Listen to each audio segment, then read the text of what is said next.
കോഴിക്കോട് മലാപ്പറമ്പ് പെൺവാണിഭ കേസിൽ നിർണായക വഴിത്തിരിവ്. പെൺവാണിഭ കേന്ദ്രത്തിന്റെ നടത്തിപ്പ് പോലീസുകാരനെന്ന് സൂചന. വിജിലൻസ് വിഭാഗത്തിലെ ഡ്രൈവറായിരുന്ന പോലീസുകാരനെതിരായ തെളിവുകൾ അന്വേഷണ സംഘത്തിന് ലഭിച്ചു. മലാപ്പറമ്പിൽ അപ്പാർട്ട്മെന്റ് കേന്ദ്രീകരിച്ച് നടന്ന പെൺവാണിഭത്തിൽ 2 പോലീസുകാർക്ക് പങ്കുള്ളതായി സൂചനകൾ പുറത്തു വന്നിരുന്നു. ഇത് സ്ഥിരീകരിക്കുന്ന തെളിവുകളാണ് അന്വേഷണ സംഘത്തിന് ലഭിച്ചിരിക്കുന്നത്. സ്വകാര്യ ആശുപത്രിക്ക് സമീപം 2 വർഷത്തോളമായി പ്രവർത്തിച്ചു വരുന്ന കേന്ദ്രത്തിന്റെ നടത്തിപ്പുകാരൻ തന്നെ പോലീസുകാരനെന്ന സൂചനകളാണ് പുറത്തുവരുന്നത്. വിജിലൻസ് വിഭാഗത്തിലെ ഡ്രൈവറായിരുന്ന പോലീസുകാരനെതിരെ ഇത് സംബന്ധിച്ച തെളിവുകൾ അന്വേഷണ സംഘത്തിന് ലഭിച്ചിട്ടുണ്ട്. പെൺവാണിഭ സംഘത്തിൽപ്പെട്ടവർ ഇയാളുടെ അക്കൗണ്ടിലേക്ക് ദിവസവും പണം അയച്ചിട്ടുണ്ട്. കേന്ദ്രത്തിൽ സ്ഥിരം സന്ദർശകനായിരുന്ന സിറ്റി കൺട്രോൾ റൂമിലെ മറ്റൊരു ഡ്രൈവർക്കെതിരെയും അന്വേഷണം പുരോഗമിക്കുകയാണ്.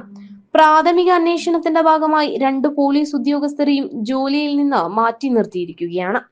പുറത്തുനിന്നുള്ള ചിലരുടെ പിന്തുണ പെൺവാണിഭ സംഘത്തിന് ലഭിച്ചതായി അന്വേഷണ സംഘത്തിന് സൂചന ലഭിച്ചിരുന്നു. ഇത് കേന്ദ്രീകരിച്ചുള്ള അന്വേഷണമാണ് പോലീസുകാരിലേക്ക് എത്തിയത്.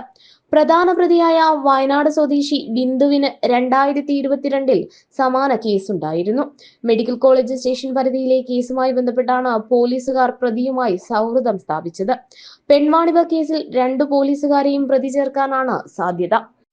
ജനം, കോഴിക്കോട്.